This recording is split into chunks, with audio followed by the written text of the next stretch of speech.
Olá pessoal, eu sou a Ju e eis-me aqui com o primeiro vídeo do ano.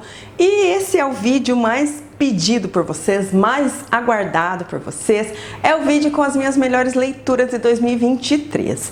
Chegou lá no finalzinho de dezembro e um monte de gente o tempo todo me mandando mensagem. Ju, cadê o vídeo de favoritos do ano? Cadê o vídeo de melhores leituras do ano? Você não vai postar? Sim, gente, estou aqui para isso hoje. Eu decidi dessa vez não gravar na última semana de dezembro, porque eu sempre acabava lendo um livro a mais ali no 45 do segundo tempo, e algumas vezes esse livro era tão bom que poderia ter entrado nessa lista. Então dessa vez eu decidi gravar agora, na primeira semana de janeiro, e eis-me aqui com a lista.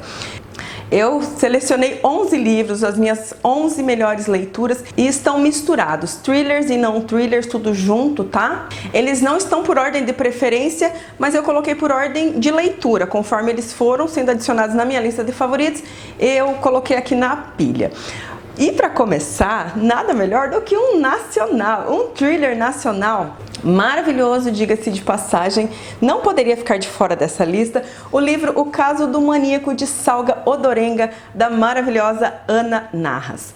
É o primeiro livro da Ana, e quando eu li esse livro, eu fiquei impressionada e assim, meio desacreditada até, porque eu achava impossível acreditar que era a primeira história de uma autora e veio assim com tudo, não tem defeito esse livro. Eu sempre comento com vocês nas resenhas que eu gosto de exaltar os pontos positivos das histórias, mas nunca deixando de pontuar os pontos negativos também, porque é importante, né? E eu não achei ponto negativo aqui nessa história, simplesmente não achei. Eu fui jurada no prêmio Aberst e era tudo sigiloso, eu não podia contar pra ninguém. E esse livro aqui foi o único unânime pra mim, nota 10 em todas as categorias. Agora eu posso falar que já passou, né? Eu não vou falar muito detalhes das histórias, porque todos eles têm resenha aqui no canal, vai ser uma breve apresentação somente.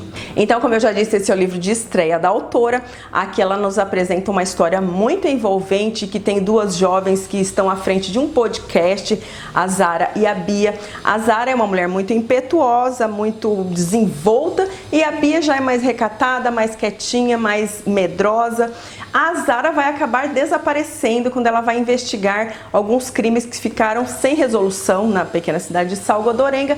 Então vai depender da Bia entrar em ação para tentar descobrir o paradeiro da sua amiga, e só resta a ela fazer essa parte, porque a polícia tá com preguiça, a polícia não tá agindo muito como deveria.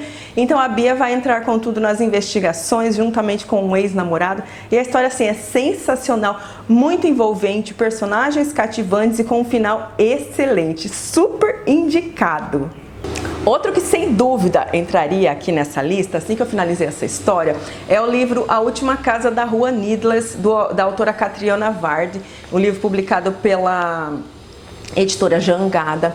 Esse livro aqui me deixou bastante confusa, até a metade dele mais ou menos. Eu estava assim super envolvida na leitura, mas eu estava 100% perdida, totalmente perdida. O livro tem vários narradores, entre eles uma gatinha. Sim, a gatinha Olivia é uma das narradoras aqui dessa história.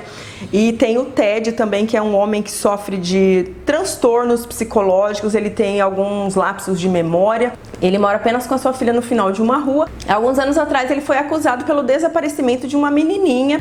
Ele foi suspeito, na verdade, desse desaparecimento, mas nunca foi provado nada contra ele. E a irmã dessa menininha não se conforma com isso, então ela decide se mudar para casa em frente a dele para ficar de olho, porque ela acha que ela vai descobrir alguma coisa. A história é muito incrível, é assim surreal de tão boa. É um livro que não vai agradar todo leitor, tanto que esse livro causou bastante controvérsia na época do lançamento. Uns amaram, outros detestaram, odiaram. Eu sou do time dos que amaram esse livro e vou panfletar sempre que necessário, sempre que eu tiver oportunidade, eu vou indicar sim esse livro. Temos um clássico aqui na minha lista, se eu não me engano foi o único clássico que eu li o ano passado. Gente, eu tô precisando de parar, assim, me concentrar em ler mais clássicos, porque eu sou preguiçosa, eu confesso. Mas sempre que eu leio, eu me encanto pelas histórias, tanto que o ano passado eu acho que entrou Fantasma da Ópera na minha lista de favoritos do ano, e esse ano entrou A Dama das Camélias, do Alexandre Dumas Filho. Que livro incrível, ele é pequenininho, essa edição é um luxo, é um primor. E é a história de amor mais triste da literatura mundial. O Alexandre Dumas Filho é filho do Alexandre Dumas, né? Que é o criador do Conde de Monte Cristo, o meu livro favorito da vida, um dos. E aqui ele vai contar uma história, mas de forma biográfica. Ele dá outro nome aos personagens, mas é a história de amor dele. É uma história muito triste, comovente. Ela já começa triste, porque você já sabe que ela terminou de forma trágica. Então ele começa como se fosse do final e vai indo contando como foi o desenrolar dessa história. Ele vai se apaixonar por uma cortesã, a moça mais linda, mais desejada da sociedade parisiense. Ele era um estudante de direito na época, de uma família muito respeitada, muito renomada, então obviamente a sua família foi muito contra esse relacionamento, mas ele estava perdidamente apaixonado pela Marguerite Gautier e ela correspondia ao seu amor. Então foi uma história que aconteceu de forma muito impetuosa, muito intensa e acabou de modo extremamente trágico. Eu recomendo muito que vocês leiam, porque quem tem receio de ler clássicos, esse livro aqui não tem aquela linguagem rebuscada que espanta muitos leitores, eu sei. Eu devorei esse livro, ele é pequenininho, tudo bem, mas se fosse aquela linguagem muito rebuscada, a gente acaba meio que derrapando ou lendo lentamente. Não, eu devorei essa história e me encantei. Não assisti o filme ainda, são várias adaptações para o cinema, né?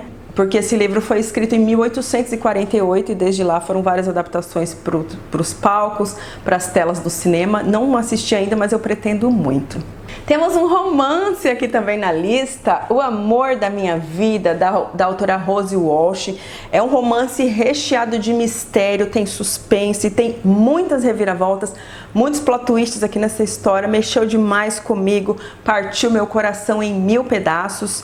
Aqui vai contar a história de um casal que se ama perdidamente, eles vivem uma vida perfeita, são maravilhosos como casal, ali com a sua filhinha. Acontece que a Emma está muito doente, ela está com um câncer terminal. Ela é uma bióloga marinha muito renomada, ela já teve um programa de grande audiência, uma série na BBC, e o seu marido é um jornalista especializado em escrever obituários, então ele escreve sobre pessoas, celebridades, pessoas famosas que morreram, né? Então, sem que ela soubesse, ele foi e já adiantou o obituário da sua esposa, né? Com muita dor no coração. E conforme ele foi fazer a pesquisa da sua vida, do seu passado ali, para escrever esse obituário, ele acabou descobrindo muitas coisas que ele não sabia, na verdade, coisas que ela tinha mentido para ele. Então, conforme ele foi fazendo essa pesquisa, ele foi descobrindo que tudo que ele sabia sobre a mulher que ele amava, a sua esposa, era mentira. Até mesmo o seu nome não era Emma. Então a história vai girar em torno dessa mentira, a gente vai tentar entender por que ela mentiu, ela está desesperada, ela quer contar a verdade, mas ela não acha uma forma de abordar o marido para que ele entenda os seus motivos. E tem muita reviravolta aqui, como eu disse. É um livro maravilhoso, assim, de deixar o coração partido em 1000 pedaços, e ele é super envolvente, eu devorei essa história também. Esse livro mexeu demais comigo porque eu fiquei assim chocada, estarrecida, abismada quando eu fechei esse livro. O Pântano das Borboletas, do autor argentino Federico Achati. É uma história surreal, assim, é tão simples, é tão básica a premissa da história, mas quando chega na última página, eu fiz um escândalo lá no Instagram, aqui no YouTube, não leiam a última página desse livro, as últimas linhas ali do livro, porque vai estragar toda a sua experiência.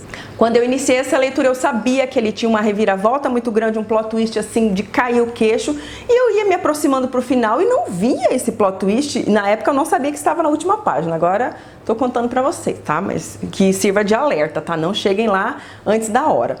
A história é muito simples, como eu disse. Aqui nós vamos ter basicamente a amizade de 3 crianças. Sam e Billy vivem em uma pequena cidade e com a chegada da Miranda, uma menina muito linda, muito simpática, educada, eles ficam encantados com essa menina, então o trio acaba se tornando inseparável. Nós vamos acompanhar um verão na vida dessas crianças, as aventuras deles, e o mistério central aqui da história tem um mistério grande também. A mãe de Sam faleceu alguns anos atrás durante um acidente de carro e o corpo dessa mãe nunca foi encontrado. Surgiram muitas hipóteses mirabolantes a respeito do desaparecimento do corpo, então a história central gira em torno desse mistério. Mas o que o autor faz com a cabeça da gente lá no final é assim, é inexplicável, eu não tenho palavras para descrever. Porque eu cheguei lá no final e quando eu tive essa reação, foi uma reação assim também indescritível. Eu só pensei comigo, não é possível. Ele deve ter deslizado em algum momento. O livro é grande, né? Bem extenso, e a leitura não é aquela leitura assim super fluida. Ela é envolvente, mas não é aquela leitura que te deixa grudado ali o tempo todo nas páginas. Por mais que quando eu não estava aqui lendo, eu queria voltar para dentro da história, para esse mundo aqui dessas crianças. Mas quando eu pensei assim, ele deve ter deslizado, eu queria começar a ler tudo de novo. Eu dei uma folhada assim, bem abrangente até, né, da forma que deu. E não, ele não desliza em momento algum. Pronto, vou parar de falar porque é muito fácil dar spoiler aqui, eu não quero de jeito nenhum. Mas esse livro, assim, impossível ele ficar de fora dos meus favoritos, ele é excelente. Temos aqui também um clichê que dividiu opiniões durante o seu lançamento. O livro mais vendido do ano pela Amazon, A Empregada, da autora Freida McFadden. Foi uma leitura que nós fizemos no Clube dos Thrillers. Ele é um clichêzão, vamos combinar, ele é um clichêzão. Conforme você tá lendo esse livro, eu particularmente, eu ia lendo e eu parava assim, mas eu já vi essa história, mas eu conheço essa história, eu já vi isso aqui antes em algum lugar, sabe? Ele me remeteu a no mínimo 3 livros diferentes, 3 thrillers. 3 thrillers tristes, não. 3 thrillers que eu já tinha lido. Então eu já falei na resenha, eu acredito que quem não tem a bagagem tão grande de thrillers como eu tenho, como a galera do clube tem, vai ser mais impactante. Por mais que ele me pegou totalmente de surpresa. Pra mim foi impactante, mesmo eu tendo essa tal bagagem, né? Foi impactante pra mim porque eu tava me deixando levar pela leitura. Eu não estava assim prestando atenção em todos os detalhes, eu estava me deixando levar como geralmente acontece, então fui pega de surpresa porque acontece uma baita reviravolta aqui e muda inteirinha a tua visão sobre essa leitura. Aqui a história vai girar em torno da Millie. A Millie consegue o emprego dos seus sonhos na casa de uma família muito elegante, muito rica, só que ela está sendo muito maltratada, muito humilhada pela sua patroa, né? Uma mulher muito arrogante, muito grossa e nada gentil, mas ela sabe que ela precisa desse emprego porque o seu passado é bem conturbado e no momento tudo que ela precisa é de um emprego para se manter. E ela vai conseguir morar na residência do casal também, então ela só baixa a cabeça, faz a sua obrigação e aceita as humilhações. O marido, né, o seu patrão, é um homem mais gentil, mais amoroso, ele tenta apaziguar, passar pano ali para as atitudes grosseiras da sua esposa, mas tá difícil da Millie aguentar. Não vou falar mais nada, tá? Não vou falar mais nada. Eu acredito que muitos de vocês que estão me assistindo agora já leram esse livro. E se você não leu, eu recomendo muito que você leia para tirar as suas próprias conclusões. Porque eu sei que tem gente que detestou, que achou uma perda de tempo, mas tem gente que adorou, assim como eu, tanto que ele está aqui na minha lista de favoritos de 2023. Esse ano eu fui perseguida pela última página do livro. Não leiam a última página desse livro. Aconteceu novamente aqui com Medéia Morta, mais um nacional incrível entrando nessa lista, da maravilhosa Cláudia Lemes, super lançamento. Também lemos esse livro no Clube dos Thrillers. Esse livro, ele mexeu muito comigo também. Devorei a história, achei super envolvente e o final é arrebatador. Esse final dividiu opiniões também, porque alguns não aceitavam de jeito nenhum aquele final, não aceitam na verdade, e eu dei um berro quando aconteceu aquilo, porque não, eu não esperava aquilo, mas eu esperava uma atitude.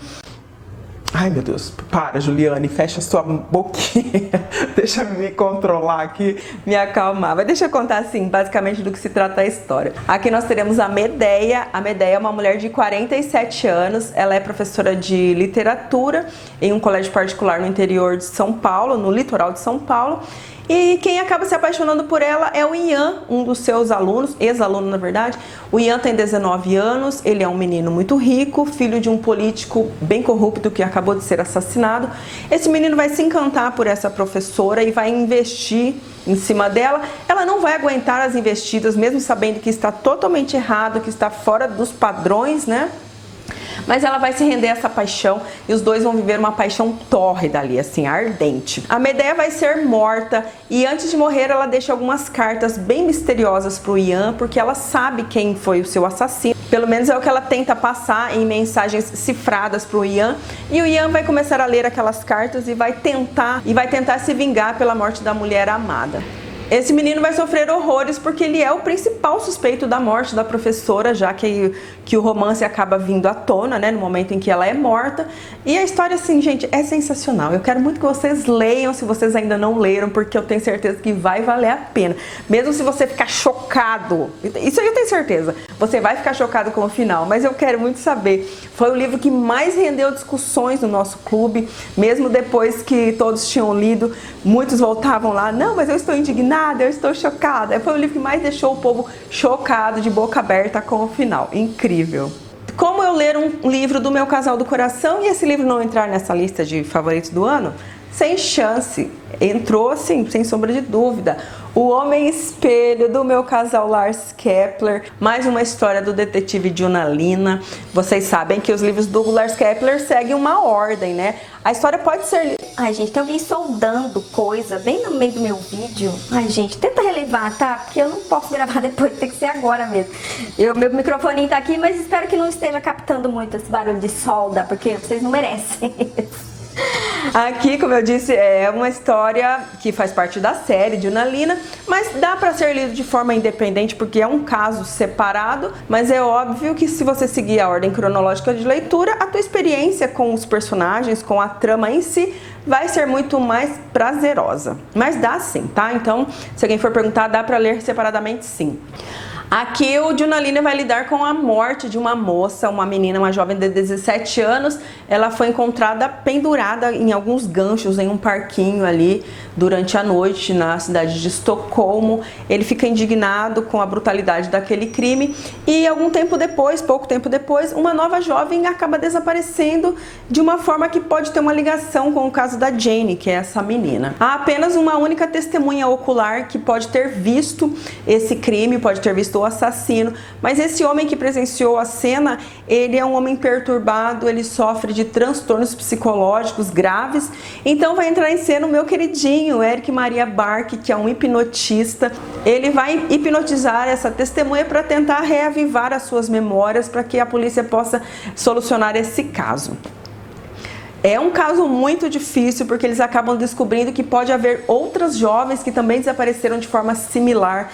E a história tem um desenrolar assim maravilhoso, incrível. Eu amei esse livro, ele tem muitos personagens secundários incríveis que eu me apeguei muito, assim como nunca tinha acontecido em nenhum livro do casal. É uma história grandinha também, mas eu li super rápido e sem chance de não estar aqui nesse momento, né? O livro que eu mais sofri lendo, assim, sem mentira, esse livro aqui acabou comigo. Só de olhar para a capa dele eu já sinto um arrepio na minha alma, porque eu fechei esse livro, me bateu uma angústia, uma tristeza tão grande que eu fiquei por horas, por dias, pensando nessa história, pensando no final dessa história. É um livro da autora Susan Hill, Eu Sou o Rei do Castelo. Eu já conheci essa autora, tinha lido há alguns anos o livro A Mulher de Preto, né, um livro de terror. Esse é um livro aterrorizante, mas ele não é um terror sobrenatural. Ele é um terror que vive dentro do ser humano. Aqui ele vai expor monstros internos dentro de duas crianças, dois meninos de 11 anos. Um desses meninos vive somente com o pai em uma mansão, num local mais afastado assim da cidade, e eles vão receber na mansão a governanta e o seu filho também de 11 anos. Só que o Edmund, o menino que vive na casa, ele é um menino cruel, ele é arrogante, ele é maldoso de coração e ele não quer amizade, ele não quer ninguém para compartilhar nada, ele não precisa de amigos para nada. E o Charles já é um menino mais doce, mais recatado, mas ele não vai aguentar desaforo do Edmund também não. Então nesse momento vai nascer, no momento em que eles se conhecem, que eles se veem pela primeira vez, vai nascer uma rivalidade, uma competição gigantesca entre esses dois meninos. Eles estão sofrendo ali psicologicamente de tortura, de bullying, um com o outro na verdade, e eles acabam contando para os pais, principalmente o Charles conta para sua mãe, que é a governanta, né? Mas os pais não dão atenção, acham que é coisa de criança, que é birrinha e não dão a mínima atenção. A situação vai se agravar muito. E meu Deus do céu, é muito aflitivo, angustiante, apertou meu coração, me deixou destruída esse livro. O final, gente, vocês não têm noção o quanto eu sofri, o quanto eu ainda sofro por me lembrar do final desse livro. Ele é uma história bem pequenininha, dá pra você ler rapidinho, porque a narrativa dessa autora é muito envolvente. E esteja preparado para sofrer, para chorar, para ter seu coração despedaçado. Mas se você estiver preparado, leia esse livro. Por último, mas não menos importante, por último dos meus livros físicos, porque tem um e-book para eu falar aqui também.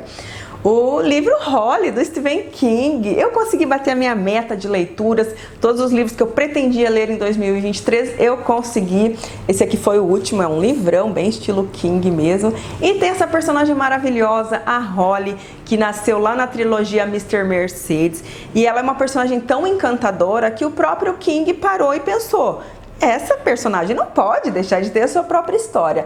Ela já apareceu no livro Outsider, em um conto também no livro Com Sangue. Eu não li Outsider e não li o Com Sangue, o conto, né? Mas eu li toda a trilogia e ela é sensacional, essa personagem. No início ela surge na história mais contida, medrosa. Ela é uma personagem obsessiva compulsiva. Só que agora ela tem já uma confiança maior em si própria. Ela tem um jeito todo peculiar de lidar com as pessoas e com as situações. Ela está muito mais segura do que ela é capaz, tanto que ela tem agora uma agência de investigação, Achados e Perdidos. Ela está de luto porque a trama aqui toda se passa durante a pandemia, então assim, é muito real, muito palpável essa história, eu fiquei impressionada.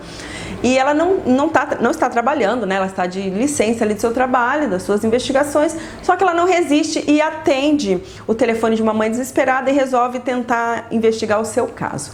A sua filha desapareceu misteriosamente, uma jovem bibliotecária, e então a Holly vai dar início a essas investigações e ela vai acabar se deparando com um casal de octogenários, um casalzinho de idosos, assim, acima de qualquer suspeitas, tanto que ela não consegue assimilar que aquilo ali possa ter alguma ligação com o desaparecimento dessa moça.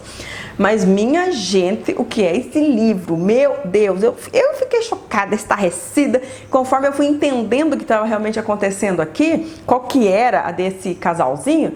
Eu fui ficando assim, de queixo caído, e fui amando essa história, e não teve como ele não estar aqui nessa lista também. E agora sim, por último, porque esse é um e-book, eu não tenho a versão física, queria muito, porque a capa é muito lindinha, eu vou deixar a capa aqui em cima para vocês. Foi o único livro de Natal que eu li. Sabe quando você quer só ler uma historinha de Natal para entrar no clima e só para se divertir, para passar o tempo ali? E esse livro me ganhou de uma tal forma, ele me pegou de um jeito assim tão inesperado, que eu fiquei boba, porque eu amei a história, já quero ler muitos outros romances dessa autora. Estou falando do livro Casamento em Dezembro, da autora Sarah Morgan, publicado pela editora Harlequin. Eu mesma fiquei impressionada de um chick lit, na verdade ele é muito mais do que isso, né? De um romancezinho assim tão básico, ter entrado nessa lista, mas conforme eu fui lendo, eu fui vendo a grandiosidade dessa história. O conteúdo desses personagens é riquíssimo. Aqui a história basicamente vai focar na família White. Os pais e as duas filhas sempre passaram o Natal juntos. É uma tradição da vida inteira. Eles possuem um chalé, então todo final de ano eles se reuniam ali para passar as festas de fim de ano. Só que esse ano vai ser diferente, porque a Rose, a filha caçula do casal, anuncia que vai se casar com um rapaz que ela conheceu há apenas 3 meses. Ela é uma jovem muito impetuosa, muito rápida em todas as suas atitudes, assim como ela toma uma decisão, ela já muda de ideia, então a família fica muito chocada, e principalmente porque ela anuncia que esse casamento vai ser na véspera do Natal, ali na semana anterior ao Natal, e vai ser em Aspen, em um resort luxuoso, um resort invernal que pertence à família do seu noivo. A família fica assim, transtornada, como assim não teremos um Natal em família no nosso chalé? E a irmã da Rose, a Kate, é uma médica, cirurgiã muito renomada, muito séria.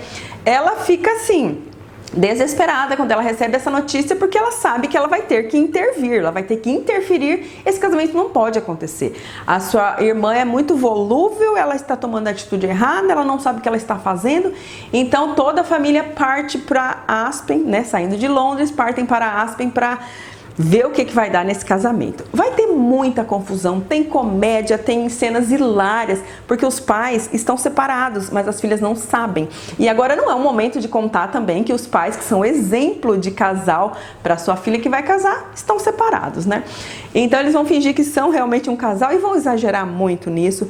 Só que assim, quando a gente começa a conhecer os personagens, as personagens principalmente, porque a história é narrada sob o ponto de vista das três, da mãe e das duas filhas. É tão forte, não tem como você não se identificar com as questões pessoais, com as questões que essas mulheres levantam sobre maternidade, sobre a vida profissional, sobre a vida amorosa, sobre as dúvidas que vão surgindo em todas as questões. Então a gente consegue acompanhar o dilema dessas três mulheres, cada uma em uma altura da vida, né, em uma posição diferente, digamos assim, e é muito tocante, partiu meu coração em alguns momentos, me tocou muito, me trouxe reflexões muito poderosas. Esse livro é até difícil de acreditar, né, por ter uma capa tão fofinha, por ser uma premissa assim tão banal, aparentemente, mas não tem nada de banal esse livro. Eu indico muito para vocês, mesmo que o Natal já passou, mas vale muito a pena fazer essa leitura. Pronto, essa foi a minha lista. Espero que eu não tenha me estendido muito, cansado vocês. E eu quero saber de vocês quais foram os seus livros favoritos do ano, se alguma das minhas leituras entrou na tua lista também. Fiquei muito feliz com as minhas leituras. Eu não tive tantos favoritos esse ano como eu tive nos outros anos, mas é que eu acabei lendo um pouco menos também. Eu li 50 livros esse ano, foi um pouco menos do que eu sou acostumada a ler. Mas mesmo assim consegui ler muitos bons livros, não que os outros fossem ruins, mas esses foram definitivamente os melhores. Eu espero muito que vocês tenham gostado desse vídeo. Por favorzinho, deixa o seu like nesse vídeo para o YouTube entender que você realmente gostou do meu conteúdo, que você gosta, e assim a entrega vai ser maior, e eu agradeço muito a vocês por isso. Vou deixar o link de todos eles aqui embaixo, caso você se interesse por um deles, compre na Amazon através do meu link, e assim você estará ajudando o canal com uma pequena porcentagem. Se você não é inscrito nesse canal, já se inscreve aqui embaixo para não perder mais nenhuma atualização. Esse ano eu vim com tudo, vai ter muito conteúdo, muito vídeo aqui nesse canal sim. Então é isso, eu vejo vocês no próximo vídeo. Tchau!